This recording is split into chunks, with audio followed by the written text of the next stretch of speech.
Hi and welcome to Scholars tutorial. In this video, I'm Jay, and in this video we'll be talking about bank accounts.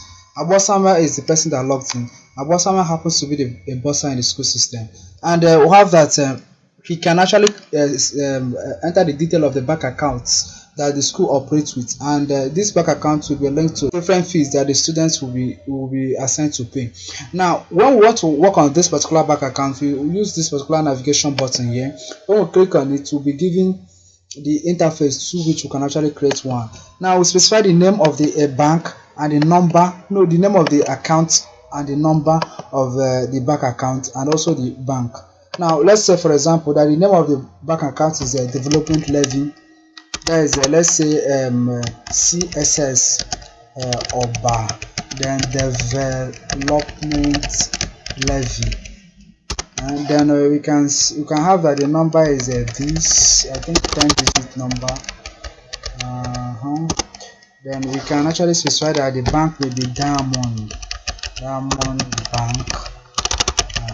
Then with this we can then save it. It means that this particular this will now be the detail of the bank account of that the school operates with, and this particular bank account can be used to assign to different fees that the student is supposed to pay. We can have that the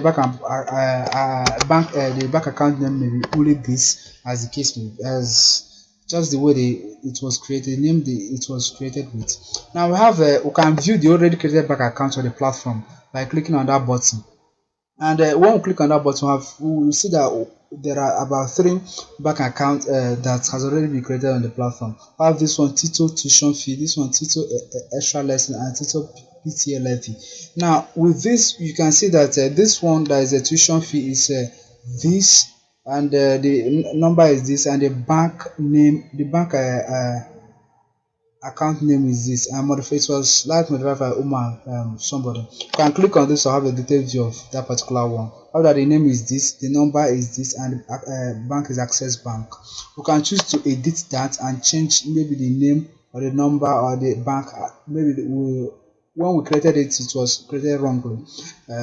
Now we can go back to the list of the bank accounts we have, and we find out that we can deactivate this. If we deactivate it, it means that when we want to create a particular fee, we cannot no longer link Tito tuition fee with any particular fee again, because it's no longer active. It's considered as if it's no longer existing on the platform entirely.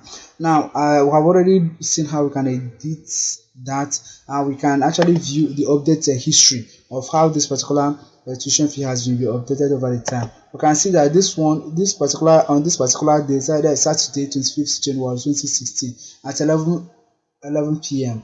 somebody actually deactivated, because he changed the active state of this particular bank account from yes to no, so he deactivated it. So therefore we can actually we can actually create multiple bank accounts or a single bank account, and those bank accounts will be there in such a way that when they get linked to the fees that the student is supposed to pay, the student can actually see the bank account, the detail of the bank account, and the parents of the student will be able to see the detail of the bank account.